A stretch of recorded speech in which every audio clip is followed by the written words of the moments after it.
Olá pessoal, tudo bem? Vamos dar prosseguimento às nossas práticas de eletropneumática, agora inserindo o conceito de contadores.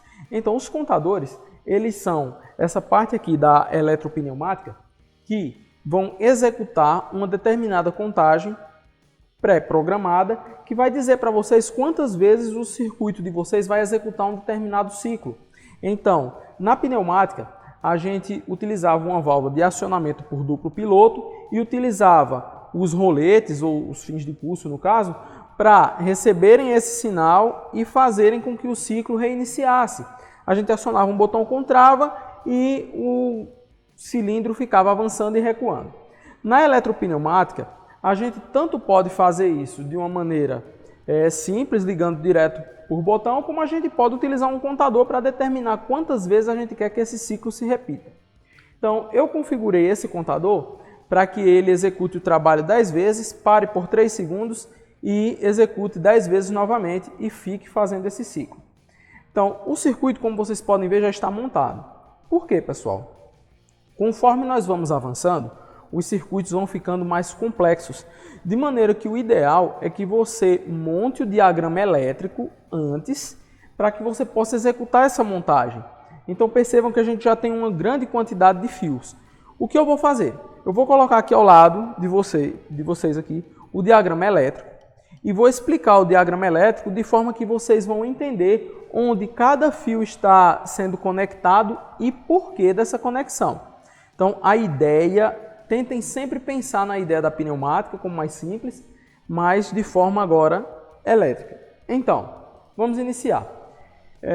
Para que o ciclo possa ser iniciado, eu preciso que um botão seja acionado. No caso, então, eu coloquei aqui um botão acionado por trava, certo? Então, aqui eu estou no normal aberto desse botão, eu estou jogando aqui um sinal, 24 volts, e a saída desse botão, ela vai para onde? A saída desse botão vem aqui para o 1 desse fim de curso. Por que vem para o 1, pessoal? Porque o atuador já está aqui no ressalto desse fim de curso. Ou seja, esse fim de curso já está acionado. Como ele já está acionado, então, quando ele estiver acionado, o 1 vai fechar contato com o 4, que é normal aberto, permitindo a passagem de corrente elétrica. Essa corrente elétrica vai fazer com que esse solenoide aqui, o solenoide positivo, seja acionado. Então, se vocês virem aqui, ó, vocês vão ver que o 4, ele vem aqui para o comum aqui, para o número 1 do contador, e a saída dele vem aqui, pessoal, para o positivo do solenoide. Por quê? Porque toda vez que esse contato fechar, ele vai executar uma contagem. Ele executa uma contagem. Então, o normal fechado do contador precisa receber o sinal de quem? Ele precisa receber o sinal desse rolete. E esse rolete é quem envia sinal para o solenoide. Então, segue-se um ciclo. E aí, eu zero aqui o solenoide. O meu atuador vai avançar. Quando o atuador avançar, pessoal, ele vai tocar aqui nesse outro fim de curso. E aí vocês vão perceber o quê? O 1 aqui do fim de curso, ele está sendo alimentado aqui, olha, com 24, ok? E o 4, que é o contato que vai fechar quando esse fim de curso for acionado, ele está enviando um sinal para o A1 do contador, que é exatamente quem dá o pulso para que a contagem possa ocorrer. Então, pulso, contagem, pulso, contagem. E como esse fim de curso também vai ser o responsável pelo recuo do atuador, percebam que o 4 está ligado aqui, olha pessoal, no positivo desse solenoide e o negativo dele vem aqui para o 0. Então, apesar de ter bastante fios, percebam que é uma lógica simples, não é muito complicado. É a mesma ideia lá da pneumática. Esse fim de curso vai fazer com que o atuador avance. Esse outro faz com que ele recue. Então, esse está ligado aqui, nesse solenoide positivo, e esse está ligado aqui no solenoide negativo. A única coisa que a gente tem de diferente é o adicionar do contador. E o contador, como ele vai executar essa contagem, então ele vai precisar de dois sinais. Um sinal para que a contagem seja realizada, ou seja, toda vez que ele finaliza um ciclo, e outro sinal que permita que o solenoide seja acionado. Então, pelo diagrama elétrico, vocês vão conseguir acompanhar fio a fio o que é que está acontecendo nesse circuito. Então, vamos ligar para a gente ver funcionando? Então, vou ligar aqui a fonte, vou acionar aqui o meu ar comprimido, certo? E aí, liberado o ar comprimido, ligado aqui a fonte, eu vou mostrar para vocês aqui que a gente tem a alimentação chegando até a válvula. E percebam que eu coloquei aqui alguns reguladores de fluxo unidirecionais para que o circuito funcione de forma mais lenta e vocês possam ver melhor esse ciclo ocorrendo. Então eu vou acionar aqui o botão. E aí 1, 2. Se vocês observarem, vocês vão ver que o contador está lá. 3, 4, 5. Eu posso acelerar um pouco o funcionamento. 10. Finalizou, ele vai ficar 3 segundos parado, vai iniciar novamente. Aqui no regulador de fluxo eu consigo deixar o meu circuito aqui mais lento, né? Porque eu fixo aqui a passagem de ar que chega até a câmara do atuador. Diminuindo a quantidade de pressão, eu tenho um circuito mais lento, né? Posso liberar, fazendo com que ele fique mais rápido. Executa 10, para 3 segundos, executa mais 10.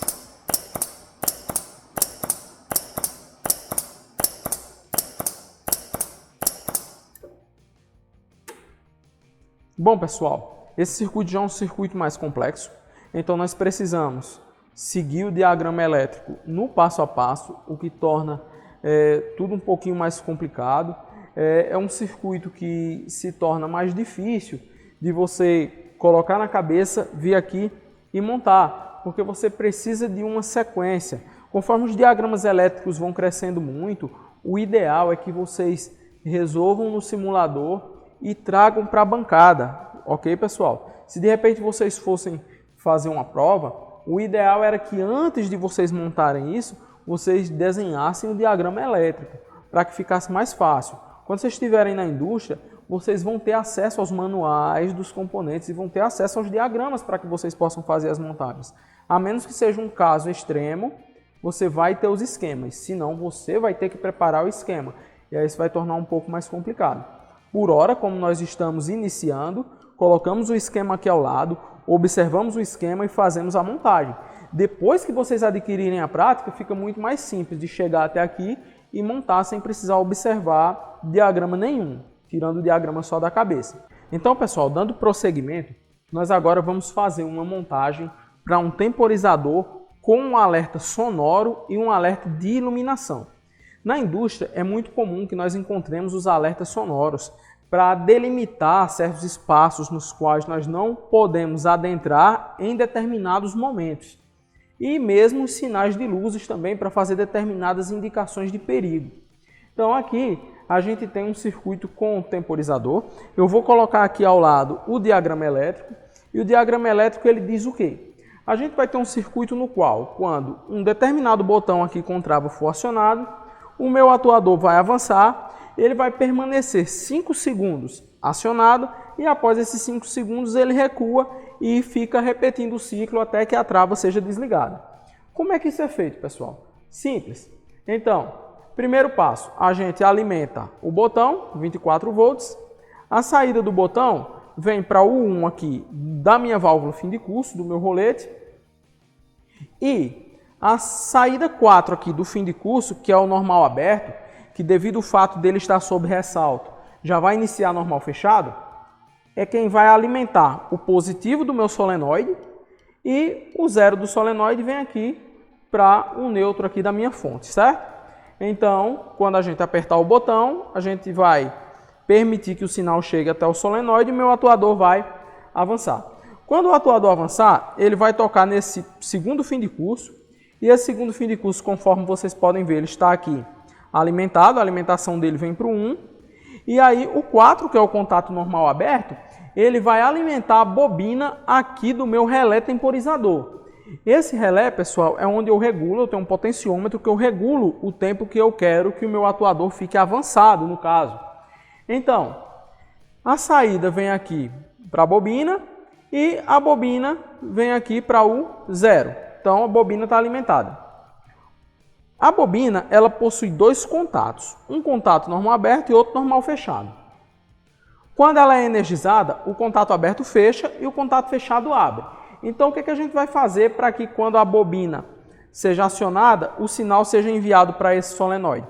A gente vai colocar aqui, pessoal, o positivo aqui do meu solenoide, aqui na parte inferior do contato normal aberto, e a parte superior do contato a gente vai colocar a alimentação. Porque aí quando a bobina for acionada, esse contato vai fechar, permitindo que o sinal chegue até o solenoide. Permanece 5 segundos e o atuador recua. Bem simples, né? Então eu deixei alguns fios aqui para a gente acrescentar o sinal de iluminação e o sinal sonoro, mas a gente primeiro vai fazer esse teste, tudo bem? Então vou ligar, vou liberar aqui o sinal de ar comprimido, e aí quando eu aciono aqui a trava, o atuador avança, ele vai permanecer durante 5 segundos e vocês vão ver que o relé vai enviar o sinal fazendo com que ele recue, certo? Então, tá ali, observem, vocês vão ver o LED, 5 segundos, ele retorna. Então, esse é o funcionamento básico do circuito.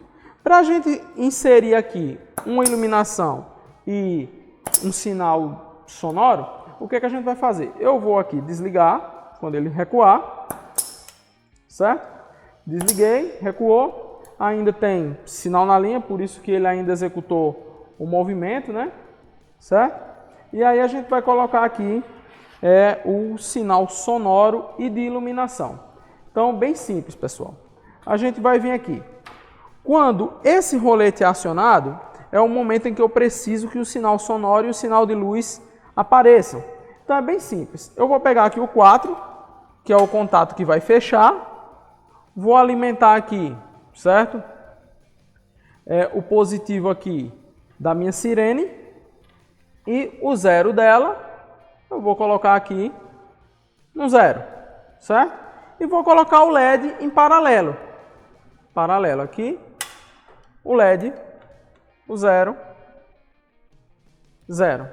Então, adicionamos um sinal sonoro e um sinal de luz. Vou aqui ligar. Ele já está avançado, portanto, nós já temos o sinal de luz e o sinal sonoro. E aí, conforme vocês podem observar, pessoal, o funcionamento corresponde exatamente ao que a gente tem no diagrama, certo? Bom, então para a gente poder finalizar a nossa aula, né, eu deixei aqui o circuito funcionando, acabei de desligar aqui a fonte. Me coloco à disposição de vocês para tirar qualquer dúvida. Com isso, nós praticamente já vencemos aqui o que a gente tem de componente na bancada nessa parte de eletropneumática. As complicações que nós possamos ter nos circuitos, todas elas vão decorrer em função de quanto eu vou precisar aumentar esse circuito ou do que eu vou precisar fazer dentro do chão de fábrica para que esse circuito funcione. A ideia basicamente, pessoal, é essa, então é até onde a gente vai poder avançar. No material terão outros exemplos mais complexos e aí vocês podem ir desenvolvendo esses exemplos. A partir daqui agora, a nossa ideia é poder fazer pelo menos uns 2 ou 3 acionamentos utilizando um CLP para a gente poder fechar a disciplina. Deixo aqui meu abraço para vocês e até a próxima.